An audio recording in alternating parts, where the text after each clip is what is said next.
Өлкө башчы Садыр Жапаровдун активдүү тарапташы делген активист Бакай Кашкарбаев Айыл чарба министри Аскарбек Жаныбековдун коомдук башталгычтагы кеңешчиси болуп тайындалды. Бул тууралуу аталган мекеме дагы тастыктап, Кашкарбаев бүгүн 26 апрелден тарта расмий түрдө кызматына киришерин маалымдады. Эске сала кетсек, буга чейин Бакай Кашкарбаев Садыр Жапаровдун колдоочусу катары коомчулукка белгилүү болуп келген. Ал Тургай Кашкарбаевдин октябрь айында социалдык тармактарда көз жашын төгүп, анда президент Садыр Жапаровго кайрылып, өзүн коомдук кеңешчи кылып тайындоону суранган видео тарап, көпчүлүктүн талкуусуна алынган эле. Мен коомдук элдик көзөмөлдөп кыймыл ачып баштадым эле.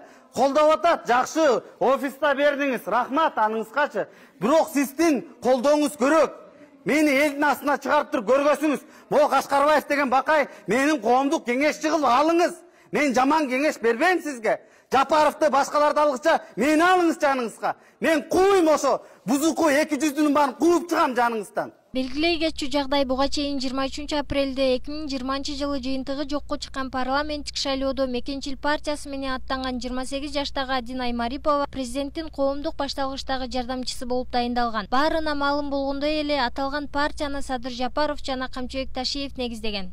Ошондой эле жакында эле Садыр Жапаров Мекенчил партиясынан талапкер болгон Бактыбек Аманбаевди Кыргызстандын АКШдагы элчиси кылып дайындаган. Ага чейин Аманбаев өкмөт аппаратын жетектеген.